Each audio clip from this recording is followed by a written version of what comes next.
সুন্নত হলো আকিকা সপ্তম দিনে করা, 7 দিন পরে না। সপ্তম দিন কিভাবে ঠিক করবেন? খুব সহজ হিসাব। যেই বারে শিশু জন্ম হবে পরবর্তী সপ্তাহের আগের বারটা, ধরেন শুক্রবারে সন্তান জন্ম হয়েছে, তাহলে পরবর্তী সপ্তাহে শুক্রবারের আগের বারটা কি? বৃহস্পতিবার। বৃহস্পতিবারে আকিকা করবেন। আর যদি রাত্রে জন্মগ্রহণ করে তাহলে রাত আগে আসে। আজকে রাত্রে জন্মগ্রহণ করলে আগামীকাল বুধবার, অতএব এটা বুধবার ধরবেন রাত্রেরটাকে, তাহলে আগামী মঙ্গলবারে আপনি আকিকা করবেন। এই সপ্তম দিনে আকিকা করা সুন্নাত। যদি কোনো কারণে 7 নম্বর দিনে করতে না পারেন তাহলে 14 নম্বর দিনেও করা যাবে, 21তম দিনেও করা যাবে। এই দুইটাও বিভিন্ন হাদিস দ্বারা প্রমাণিত হয়। যদি 7, 14, 21 এই তিনটা ডেটে কোনোটা মেনটেন করতে না পারেন তাহলে পরে করলেও আকিকা আদায় হবে। অনেকে আকিকার জন্য বলে বা বিদেশ থেকে আসুক, অমুক আসুক, তমুক আসুক, এগুলো আমাদের ভুল ধারণা। আকিকা সময় মতো করা উচিত।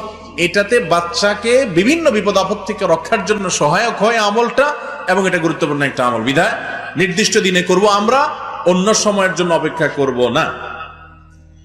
তবে অন্য সময় করলে হয়ে যাবে, সুন্নাতের খেলাফ হবে। আকিকাতে পশুর মাংস বিলি করলে কি আকিকার সুন্নাত আদায় হবে? আকিকার পশুর গোশত কোরবানির পশুর গোশতের মতো। এটা আপনি গরিব দুঃখীকে বিলি করে দিতে পারেন, তাতেও আকিকা হয়ে যাবে। আবার নিজেরা খেতে পারেন, কিছু খেলেন, কিছু দান করলেন, কিছু আত্মীয় স্বজন দিলেন, সেটা আরো ভালো, এটাও করা যাবে, কোনো অসুবিধা নাই। এরপরে প্রশ্ন হলো, আকিকার গোশত কি মা বাবা খেতে পারবে? মা বাবা একটু বাড়ায়া খাবে। কথা বুঝাতে পারছি? আশ্চর্য কথা।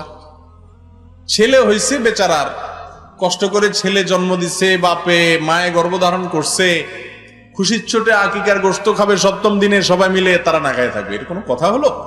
অনেকে প্রশ্ন করে। আমি বলি ভাই, বাপ মা একটু বাড়াই খাবে। অন্যরা 2 টুকরা খেলে তারা 3 টুকরা খাবে, কারণ এরা বাপ মা, ওই বাচ্চার খুশিতে তারা বেশি আনন্দিত, আরো বেশি খাবে তারা।